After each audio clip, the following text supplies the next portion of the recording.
Falados! Tudo bem com vossas senhorias? Aqui quem vos fala mais uma vez sou eu, mais um Lucas Kun, trazendo conteúdo bom da bola pra vocês aqui no canal Nani. E no vídeo de hoje a gente vai mesclar um mundo que eu gosto muito com outro mundo que eu também gosto muito. Além dos animes e jogos, é claro, o mundo dos esportes. Conselho do dia: beba água, pratique exercícios e não coma hambúrguer com Coca Zero. Sim, a mesma piada 900 vezes.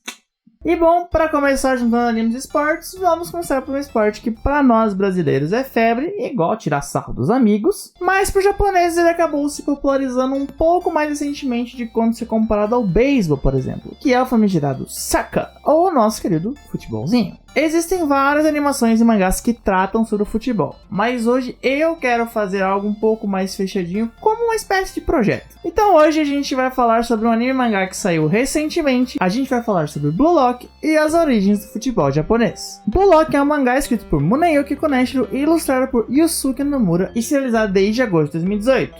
Porra, bicho, então faz 5 anos já? Como assim é recente? E é adaptada para o anime pelo estúdio 8-bit desde outubro de 2022. Ah, foi mal, vacilei dessa vez. O Japão ele sempre foi considerado uma seleção de um futebol organizado e muito bom defensivamente, e uma equipe muito coletiva. Só que eles nunca conseguiram avançar muito nas fases eliminatórias de Copa do Mundo. Eis que a Associação Japonesa de Futebol decide investir num certo projeto para criar o melhor atacante do mundo para mudar esse paradigma, e que para isso se precisasse, o cara tinha que ser um atacante extremamente egoísta, que seria o contrário do que seria a seleção do Japão até aquele momento, um atacante com fome de gols. Então, ninguém melhor para desenvolver um egoísta do que um filho mimado, brincadeira, do que um técnico, eu não chamaria ele assim, mas ego de empate, e o projeto Blue Lock. Então, Blue Lock conta a história de Zag Yoichi, um jovem que não consegue levar o seu time do ensino médio para disputar o campeonato nacional após os minutos finais do jogo. Ao invés de ele mesmo fazer o gol, ele decide passar a bola para o seu companheiro, que acaba desperdiçando a oportunidade de levar o seu time à vitória. Mesmo assim, ele recebe uma carta e acaba sendo convocado para a escola de magia e bruxaria de Hogwarts. Cara, você de novo? Primeira Copa do Mundo, agora é isso? Sai já daí! Uma hora eu te engano, você vai ver só. Hoje tá complicado, viu, senhor amado? Mas vamos lá. Então, Izagre recebe uma carta e acaba sendo convidado para participar do projeto Blue Lock, onde 300 jovens da mesma faixa etária de Zag são convocados a uma arena de gladiadores futebolísticos, onde o vencedor vai ser o atacante da seleção japonesa e todos os outros 299 não vão mais poder jogar por seu país. Então, vendo a chance de se tornar o melhor atacante do mundo, ele adere ao projeto Blue Lock, e a jornada para se tornar o melhor atacante do mundo, ou um atacante pelo menos de primeira linha, tem o seu início. Boa parte dos entusiastas do futebol sabem que ele tem origem na Inglaterra e como foi a sua difusão pelo mundo, o que pretendo abordar futuramente com outro anime ou mangá. Mas e como o futebol veio parar na terra do sol nascente? O futebol no Japão é chamado de Saka, como eu disse no começo do vídeo, que é o termo mais comum por ser derivado do inglês americano soccer. Existe um outro termo que é pouco usado, igual ao posterior da coxa, que é o futebol, que deriva do português futebol mesmo. Brincadeira, como vocês devem imaginar, ele deriva do inglês tradicional futebol. Os registros montam que o futebol chegou no Japão na segunda metade do século XIX. Nesse período, o Japão estava começando a se abrir para as influências ocidentais, num grande esforço para poder aumentar a industrialização e a modernização no país. Porém, não ligado diretamente em si às origens, da chegada do futebol no Japão, mas podendo ser de certa forma considerado uma espécie de precursor, existia um esporte já praticado no Japão um pouco antes desse período chamado de Kemari. Kemari deriva do chinês Kujo e traduzido diretamente para o português significa vai pra casa do caralho. Opa, tradução errada, significa chutar bola. O jogo era o que os brasileiros chamam de embaixadinha, ou em algumas regiões de altinha, onde basicamente você não pode deixar a bola cair no chão e não pode usar as mãos. Geralmente goleiros se dão mal nesse esporte, experiência própria. Mas esse esporte é apenas recreativo, ele não é competitivo, igual jogar FPS. E o Kemari ele ainda é praticado no Japão, inclusive em festivais, onde os jogadores usam as roupas tradicionais do esporte. Mas não se sabe exatamente ao certo quando o futebol chegou ao país. O clube Kobe Regatta Athletic Club, fundado em 1870, afirma ter realizado e vencido a primeira partida oficial de Saka no país, contra o Yokohama Country Athletic Club, em 18 de fevereiro de 1888. Nesse início, início era comum separar os esportes no Japão em duas categorias: os tradicionais, como judô, karatê, kendo. Aparentemente, os tradicionais são a boa e velha trocação de soco sem perder a amizade. E aqueles que eram importados do ocidente. Em 1878, foram trazidos instrutores ingleses ao Japão para ensinar práticas esportivas ocidentais, como o atletismo, os esportes de inverno, o tênis e o futebol aos nossos amigos nipônicos. O primeiro time oficial do Japão foi o Tokyo Shikoidan, fundado em 1917. Por terem apresentado o futebol ao Japão, a rainha Elizabeth foi convidada para a cerimônia de abertura do clube. Brincadeira! Mas agora falando sério, esse ano marca oficialmente pela FIFA o ano da primeira partida da seleção japonesa de futebol contra a seleção das Filipinas, ao qual o time dos Samurais Azuis perdeu por um placar apertado de 15-2. Se o 7-1 já foi humilhante pra gente... Já em 1921, temos dois eventos. A fundação da Associação de Futebol do Japão, que permanece até hoje como entidade máxima do esporte no país, além de ter sido iniciada a Copa do Imperador. E a Copa do Imperador é também até hoje o torneio doméstico mais antigo ainda existente. O primeiro título da seleção japonesa veio em 1930, quando ganharam os Jogos do Extremo Oriente. Em Blue Lock, são os representantes da associação japonesa que fazem toda essa pressão para que o projeto de ego de empate traga resultados. Sempre trazendo aquela pressão financeira que os investidores fizeram no projeto, e então é até natural a espera do retorno pelo investimento que foi feito, e o anseio de ter um ataque competitivo para a próxima Copa do Mundo. E o ego, como sempre sendo um doce, manda todos os velhotes a merda. Mas de uma forma a jogar pressão de volta para eles. Afinal, como que eles esperam, que se dê um resultado em um projeto, que foi friamente calculado e pensado com 300 jovens num curto período de tempo? Tipo assim, tá certo que os caras, os japoneses são fodas, os caras reconstroem, desastres naturais em pouco tempo, Os caras são bravos, mas tudo tem limite, Então, desse período em diante até o começo dos anos 80, muito pouco se conhecia sobre o esporte no Japão. Geralmente, o futebol era praticado de forma amadora, em escolas, universidades ou empresas. E dentro do âmbito da seleção, houve, às vezes, tentativas de classificação para a Copa do Mundo, e para as Olimpíadas de maneira geral. Além de tentativas de classificação para a Copa da Ásia. Porém, todas elas falharam ou não ocorreram por desistência. Nesse meio tempo, o que a gente consegue destacar é que em 1965 surgiu a Liga Japonesa de Futebol com 12 equipes amadoras, e que em 1968 a seleção japonesa conseguiu trazer o bronze olímpico nos Jogos de 1968 realizados no México. Oh, meus consagrados, já viu o vídeo até aqui? Então curte, comenta, compartilha com os amigos que, olha, vou te falar um negócio, que tem muito mais conteúdo interessante até o final. Então assiste, você não vai se arrepender de nada na vida. Mas então, como que começou a popularização do futebol no Japão? O vídeo é sobre Blue Lock, porém eu preciso citar uma outra aula por aqui. Em 1981 foi lançada na Weekly Shonen Jump o mangá Captain Tsubasa, aqui no Brasil conhecido por Super Campeões, que conta a história de Olivier Tsubasa, que desde o guri quer ser o craque do futebol japonês. O Izagi já tá de olho nele. Mas o que isso tem a ver afinal? Ora, 6 milhões de crianças e adolescentes liam a Weekly Shonen Jump. Então, boa parte da primeira geração de jogadores profissionais do Japão cresceu lendo e vendo o Capitão Tsubasa e tendo seus personagens como fonte de inspiração, de certa forma. E foi no começo dos anos 90 que as primeiras influências de jogadores nacionais e estrangeiros começaram a aparecer. O primeiro Superstar Soccer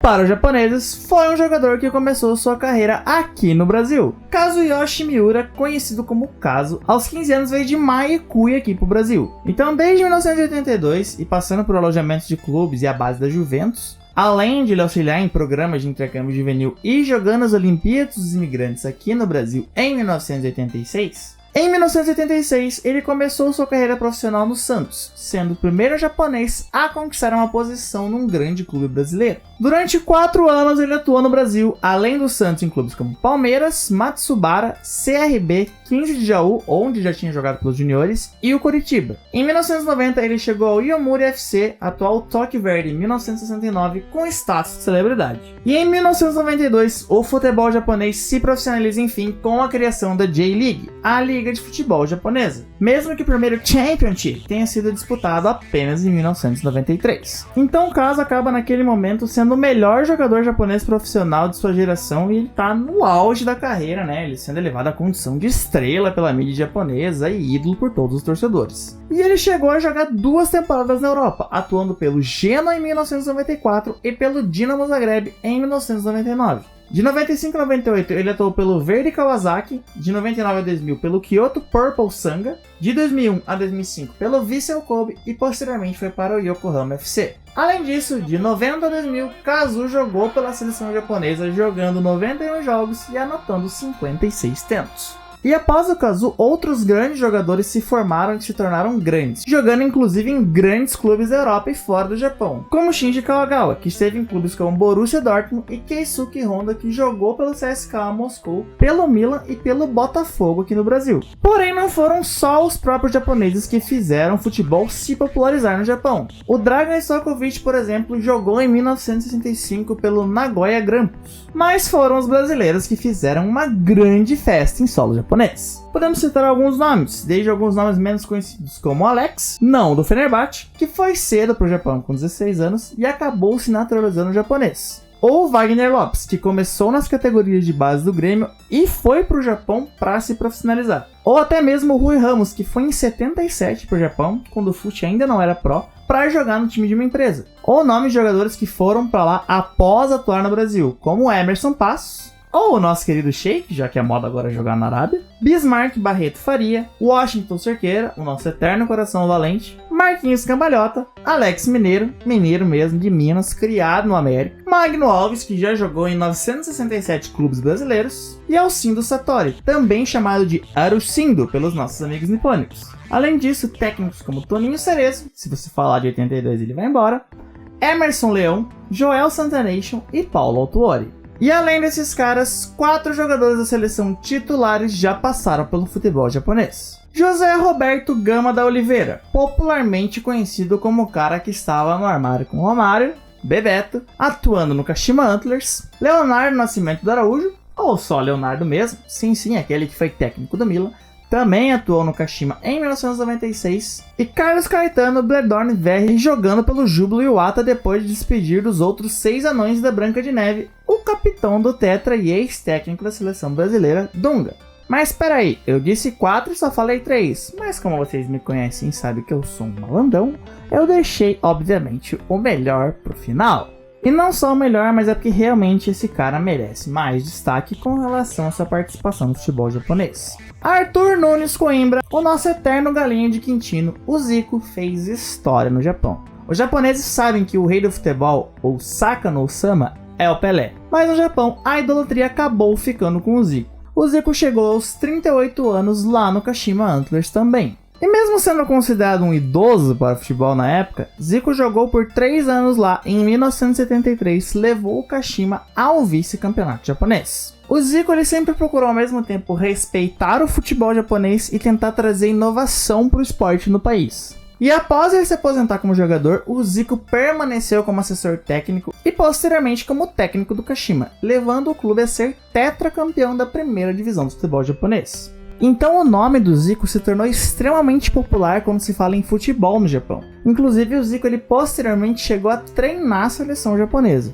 E isso é muito bem mostrado em Blue Lock. Alguns jogadores de nível mundial aparecem na história, como Eric Cantona, o próprio Rei Pelé, Messi, Cristiano Ronaldo e o Neymar. Mas tem uma cena específica do passado do personagem Bátira que ele sonha, com o Cristiano Ronaldo e o Messi em primeiro lugar, mas se ele se espanta mesmo é quando aparece o Zico no sonho dele. E ele pede pro Zico passar a bola para ele. Então existe muita influência brazuca dentro de Blue Lock, até por existirem jogadores brasileiros renomados como personagens fictícios, esses inspirados em jogadores reais. Mas aí vocês vão ter que ver, tem que ler para entender um pouquinho mais do que eu tô falando. Até no próprio conceito do como jogar futebol, muitas das qualidades mostradas pelo nosso futebol brazuca aparecem, além de ter as inspirações de outras partes do mundo também. E assim como também é mostrado em Blue Lock, o Japão de fato pretende conquistar uma Copa do Mundo até o ano de 2050, feito esse que já foi alcançado pela seleção feminina em 2011, vencendo os Estados Unidos na final. A primeira participação da seleção masculina em Copas foi em 1998. A melhor posição alcançada pelos Samurais Azuis em Copas se deu em 2002. Ai, que saudade!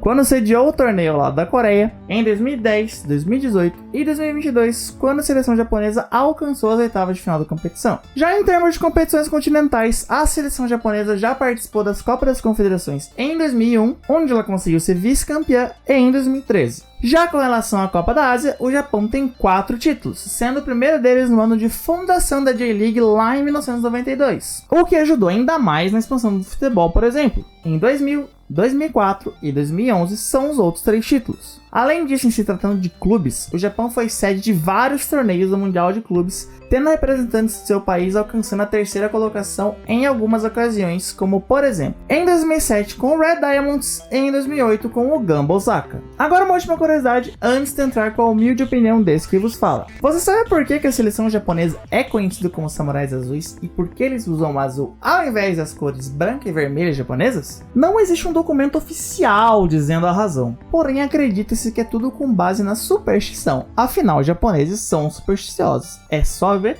todas as lendas que eu citei até hoje nos meus vídeos anteriores. Em 1930, a seleção do Japão não tinha uma cor oficial, então eles foram utilizadas as cores do uniforme que era utilizado lá pela Universidade Imperial de Tóquio, de onde vinham os jogadores da seleção. Em 1936, o Japão foi muito bem nas Olimpíadas, também jogando de azul. Mas o futebol japonês só acendeu mesmo no final dos anos 80 e início dos anos 90. Entre 1988 e 1992, a seleção japonesa usou as cores branca e vermelha de sua bandeira. Porém, ao fracassarem para se classificar para a Copa do Mundo e tendo ido muito mal nos Jogos Olímpicos, o azul voltou e voltou para ficar. Em 2006, a JFA quis criar uma frase ou um nome para apoiar a seleção e o nome mais votado foram os Samurai Blue. Há os que dizem também que o azul é inspirado nas águas que circulam o arquipélago e os que dizem que é para não se confundir com outras seleções asiáticas que já usam o vermelho no uniforme, como Coreia e China. Mas eu duvido muito. Primeira teoria é muito mais legal. O Blue Lock, pra mim, ele mostra uma visão um pouco diferente de futebol, porque ele é focado na formação de um centroavante único. Então ele não mostra necessariamente táticas muito elaboradas, ou talvez sim, descubra nem que tem que pegar um Uber pra comprar um mangá. Mas como funciona a mente de vários estilos de atacante nesse estilo de se adaptar para sobreviver dentro do Blue Lock, é algo que traz pra mim, pelo menos, uma coisa única dentro dos nichos de mangás de esportes do futebol, né, de maneira geral. A animação até o momento, principalmente em lances decisivos, tá bem legal de assistir. Então, se você quer ter algo que seja diferente, que seja dentro do nicho do futebol, eu recomendo muito fortemente que você leia e assista Blue Lock. E eu, particularmente, sempre que tinha os capítulos dos jogos, eu devorava os capítulos pra saber o que ia acontecer, né, no jogo. Eu ficava ansioso pra ver o que ia acontecer nos próximos jogos. Então, trago isso como uma experiência minha e digo que foi muito legal. Então é isso, meus consagrados. Obrigado por assistirem até aqui. Vocês sabem que vocês são o meu Barô. No campo, eu é que sou o rei. É isso, meus consagrados. Até o próximo vídeo.